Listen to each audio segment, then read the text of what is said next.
Tell me when. Some people are used to keeping rules. Don't cross the street when the light is red, only sensible.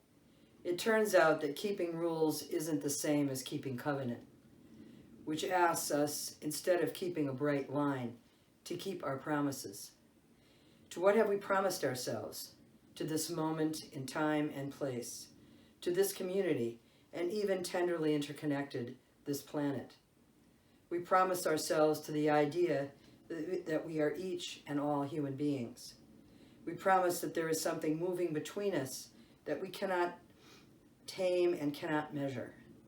The chalice is a reminder that what flame we keep inside us cannot light the way. The light must spill to shine.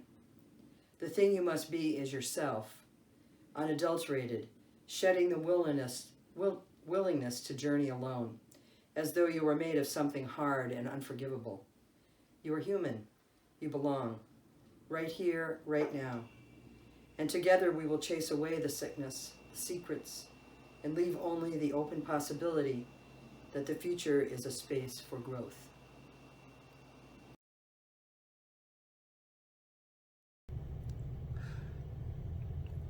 Earlier this week, I came out of the elevator on my floor to the strong smell of curry.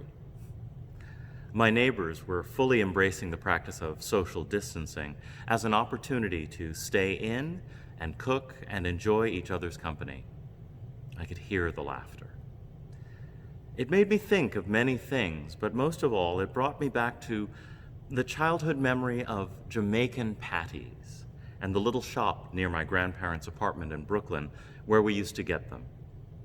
The shop and the hallway had the same smell of browned oil and paprika, an old smell like cooking from another time.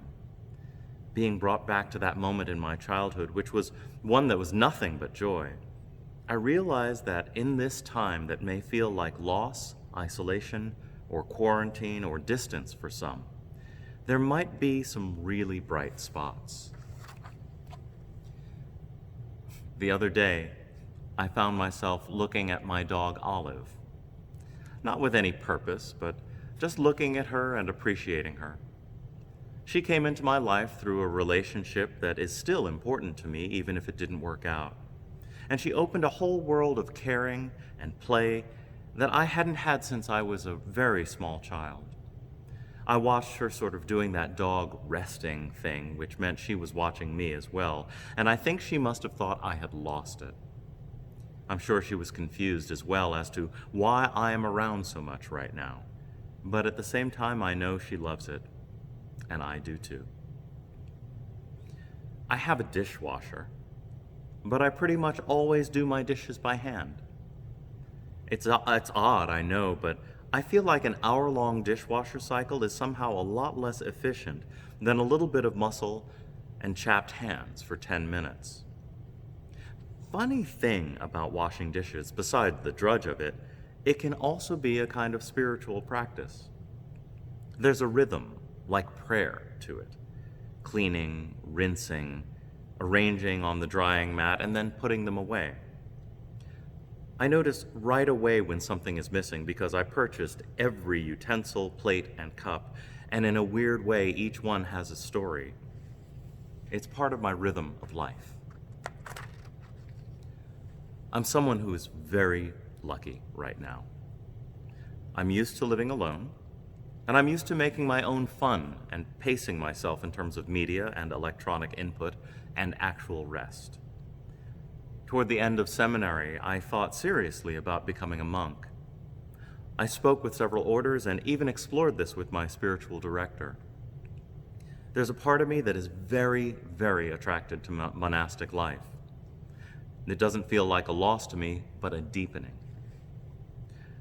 I know, however, that most people don't share my ease with a life of solitude. Most people are hungry for contact and interaction and ways to use their energy. In many ways, I envy those people. I try to learn from how they are always in the moment, it seems, and spontaneous. And I've appreciated being pushed in that direction at times. But right now, I wonder if maybe I and my fellow introverts and lone wolves have something to offer them in this moment. I wonder if we have something to offer them that nourishes and restores. I want to go back to that curry smell on my floor. It wasn't just about what I smelled in that moment. It's what I let the smell do to me and where I allowed it to take me. Smell is one of the easiest ways to transport oneself, and it is so simple. We're connected to smell in a way that we're not connected to any other sense that we have. Smell can bring strong emotion without us realizing it.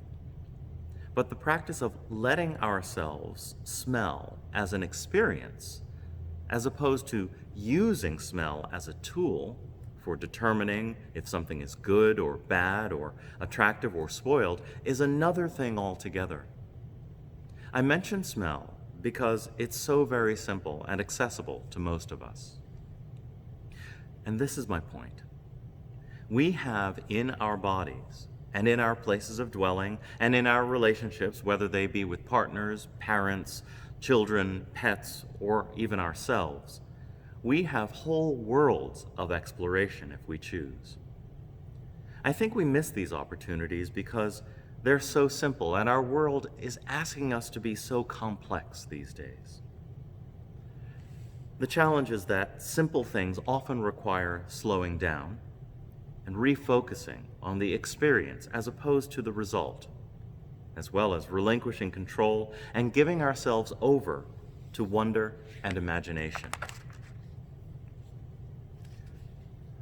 I know that what I'm experiencing as peace and my natural rhythm represents frustration, disruption, pain, tragic loss for others in this moment.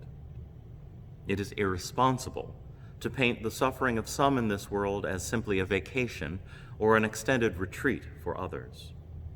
There are many who may hear this message who are consumed by anxiety over dwindling finances, lack of privacy, stir-crazy children, loneliness, and yes, illness.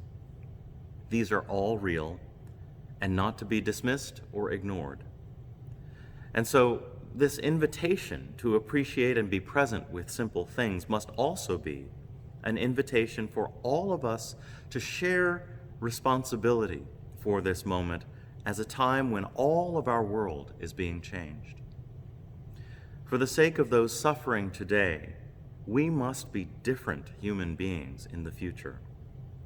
And that will not be reflected so much in what we do, but how and why we do it. As this world changes, and as we are changed by our experience in it, we can find resilience, we can find entertainment, we can hold grief, we can find joy, and we can know peace by embracing a practice of letting simple things take us to places of gratitude and appreciation. Maybe we can be transformed by our experience today so that we bring with us better ways of human being instead of just human doing tomorrow. Smell the curry. May it be so.